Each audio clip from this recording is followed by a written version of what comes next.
आज red alert आहे आणि संध्याकाळी या संदर्भातला निर्णय होईल। या संदर्भातली सगळी माहिती घेतल्यानंतर खरं तर आज दुपारी हाय टाईड होती आणि रेड अलर्ट होता, त्याच्यामुळे दुपारी शाळा सोडण्याचा निर्णय कमिशनर साहेबांनी घेतला। मी त्यांना सांगितलेलं आहे की जो काय निर्णय उद्याच्या संदर्भातला असेल तो आजच डिक्लेअर करावा। त्याच्यामुळे मला आत्ता माहिती नाही, आत्ता मी मीटिंगमधून बाहेर पडलेलो आहे। मी मुंबई कमिशनरशी बोलेन आणि मुंबईचा निर्णय जाहीर करेन आणि ते जाहीर करतील, अर्थात त्या मीच स्वतः जाहीर केला पाहिजे असं नाही।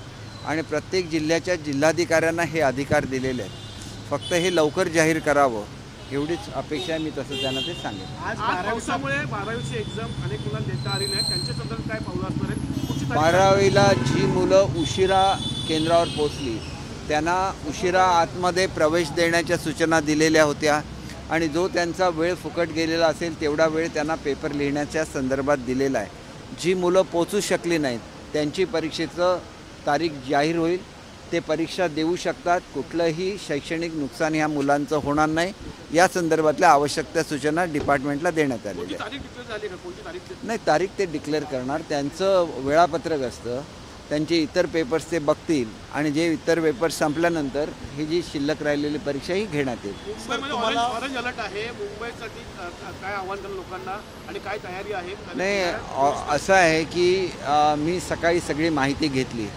मुंबईमध्ये पावसापेक्षा वाऱ्याचं प्रमाण अधिक होतं, त्याच्यामुळे मोठ्या प्रमाणात झाडाच्या फांद्या तुटलेल्या आहेत आणि फांद्या कोसळणं आणि झाडं कोसळण्याचे प्रकार जादा झालेले आहेत। याच्या व्यतिरिक्त संध्याकाळची माहिती मला मिळालेली नाही, कारण मी CM साहेबांच्याबरोबर मीटिंगमध्ये होतो। आता गेल्याबरोबर ही मी माहिती घेईन।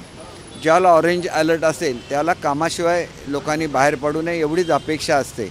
आणि आपण बघितलेलं आहे की मुंबईमध्ये सुद्धा जे पाणी होतं ते सावकाश सावकाश ओसरत होतं, परंतु ठाणे असेल, पालघर असेल या ठिकाणी मात्र मोठ्या प्रमाणात पाणी एकत्र झालेलं आहे। त्याच्यामुळे त्याच्याचबरोबर रायगड डिस्ट्रिक्टमध्ये सेम परिस्थिती आहे। तर या परिस्थितीमध्ये आवश्यक असेल त्यावेळेलाच लोकांनी प्रवास करावा एवढीच सर्व लोकांना विनंती। पुण्याच्या संदर्भात सुद्धा असं आहे की पुण्यामध्ये मोठ्या प्रमाणात वॉटर लॉगिंग होतं। हे वॉटर लॉगिंग का होतं की जेवढा पाऊस पडतो त्याच्या दुप्पट तिप्पट जर पाऊस पडला तर मग ते पाणी जाऊ शकत नाही आणि वॉटर लॉगिंग होतं। परंतु आता मी चौकशी करेन आणि ते वॉटर लॉगिंगचं कमी झालं असेल अशी अपेक्षा करतो। आणि समजा वॉटर लॉगिंग कमी झालेलं नसेल तर पुन्हा कमिशनरशी मी बोलेन आणि त्यांना सुट्ट्या डिक्लेअर करायला सांगेन। भेसळ संदर्भात एक महत्त्वाची बैठक झाली आणि जे भेसळ करतात त्यांच्या विरोधात सुद्धा त्यांच्या विरुद्ध कठोर कारवाई करण्याच्या संदर्भात थेट निर्देश आदरणीय मुख्यमंत्री महोदयांनी दिलेले आहेत आणि त्याच्याचबरोबर कायद्यामध्ये काही सुधारणा करून जो आता ऑफेन्स बेलेबल केलेला आहे तो नॉन बेलेबल करावा अशा सूचना त्यांनी दिलेल्या आहेत। सर, मनसे अध्यक्ष राज ठाकरेंनी आज मेळावा घेतला आहे, त्यांनी 200 ते 250 जागांवरती जागा आता लढण्याचाही निर्णय घेतलेला आहे। त्यामुळे लोकसभेला तुम्हाला बिनशर्त पाठिंबा देणारा मनसे आता महायुतीतून बाहेर पडला असं म्हणता येईल का?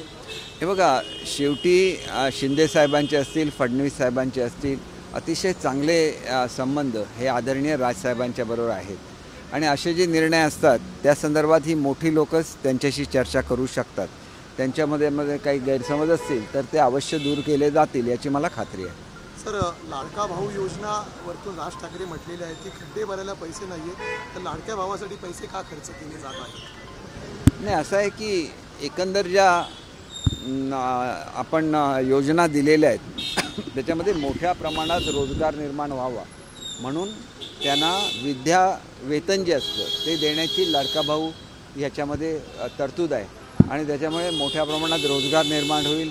स्किल डेव्हलपमेंट झाल्यामुळे नोकरीची मोठी अपॉर्च्युनिटी, मोठ्या संधी या उपलब्ध होऊ शकतात आणि याचा निश्चितपणे फायदा या आजच्या तरुणांना होऊ शकला आणि अशा 10 लाख तरुणांना हा फायदा मिळणार आहे। सर, मराठी आणि महाराष्ट्रीयन माणसाला पुन्हा एकदा डावलण्याचा प्रकार समोर येतोय। आर्या गोल्ड ही कंपनी आहे मुंबईतील, तिने जाहिरात काढलेली आहे मॅनेजर पदासाठी महाराष्ट्रीयन माणूस चालणार नाही अशी थेट अट ठेवलेली आहे। त्याच्या बाबतीत काय कारवाई करता येईल याची मी चौकशी करेन आणि कारण आपण कारवाई करत असताना त्याच्यावर योग्य ती कारवाई कायद्याप्रमाणे झाली पाहिजे, नाहीतर ही लोक निसटून जातात।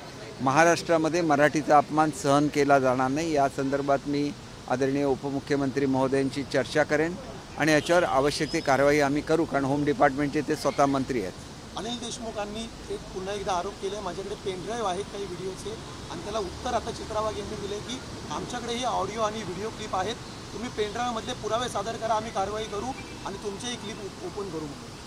खरं तर असं आहे की त्यांच्या संदर्भातलं जे निवेदन आहे ते CBIने पुणे कोर्टाला दिलेलं आहे आणि त्याच्यामुळे अतिशय गंभीर स्वरूपाचे आरोप आहेत की श्री महाजन साहेब असतील, फडणवीस साहेब असतील, यांना गुंतवण्याचा जो एकंदर प्रयत्न झाला त्या केसमध्ये आपल्याला माहिती आहे की एका वकिलांची सुद्धा चित्रफित ही आपल्याकडेच प्रसिद्ध झालेली होती आपल्या विविध वाहिन्यांवरून आणि त्याच्यावरून सगळ्यांना स्पष्ट होईल की हा एक कटकारस्थान होतं जे महाजन साहेबांना त्याच्यामध्ये अडकवण्याचा प्रयत्न होता आणि त्याच्या पुढे जाऊन फडणवीस साहेबांना सुद्धा अडकवण्याचा प्रयत्न होता. या संबंधातली ज्यावेळेला वस्तुस्थिती कोर्टासमोर आली त्यावेळेला त्यांनी कोर्टासमोर आपल्या जे काय स्पष्टीकरण आहे ते देण्याची गरज आहे असं मला स्वतःला वाटतं. मुंबई गोवा महामार्गासंदर्भात देखील एक महत्त्वाची बैठक आहे ती पार पडलेली आहे.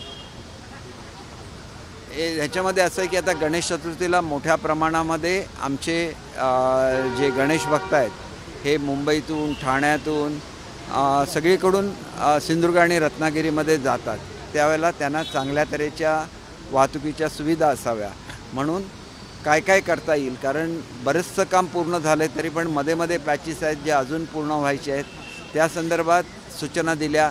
त्याचबरोबर गाड्यांची पार्किंग कशा तऱ्हेने करायची जेणेकरून अडथळा निर्माण होणार नाही. मध्ये बाजारपेठा आहे जसं माणगाव आहे तर तिथं काय व्यवस्था करायची याच्या सर्वातली अतिशय सविस्तर चर्चा आदरणीय मुख्यमंत्री महोदयांनी केली. सगळे अधिकारी उपस्थित होते आणि सगळे जिल्ह्याचे जिल्हाधिकारी हे ऑनलाईन उपस्थित होते. त्याच्यामुळे यावेळेला अधिक चांगली सुविधा असेल याची मला खात्री आहे. ज्या कांद्याने रडवलं होतं त्या कांद्यासाठी आता महाबँक तयार करण्याचा निर्णय आहे तो घेतलेला आहे. काय नेमका आहे कांद्या शेतकऱ्यांना कसा दिलासा आहे?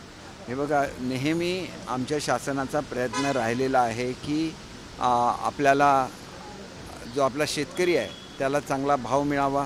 ज्याला चांगला भाव मिळत नाही त्यावेळेला आम्ही दुधाला मदत केलेली आहे, कांद्याला, आणि आता सोयाबीन आणि कपाशीला सुद्धा आपण मदत करतो आहे.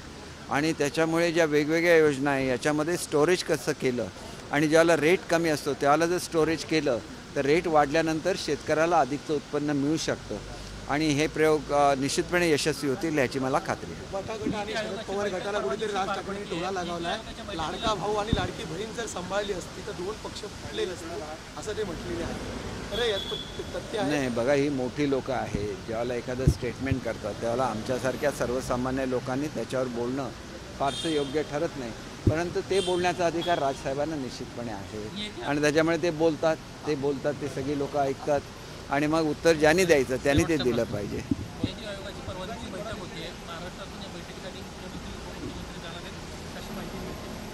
अनेक जे राज्याच्या दृष्टीने महत्त्वाचे प्रश्न आहेत हे आदरणीय मुख्यमंत्री महोदयांनी बसून त्या ठिकाणी समजून घेतलेले आहेत.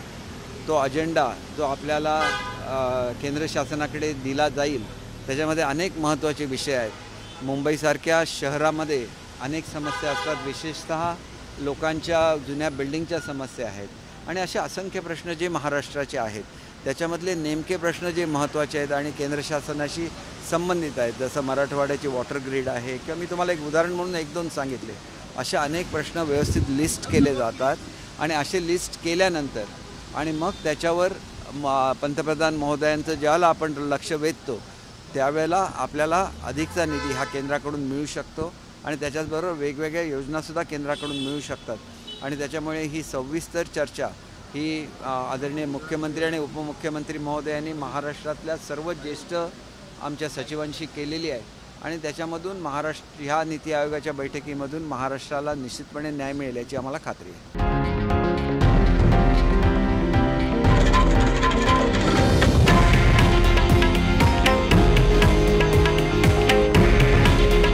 हे आहे देशातील नंबर 1 न्यूज नेटवर्क आणि आपण पाहत आहात TV9 मराठी.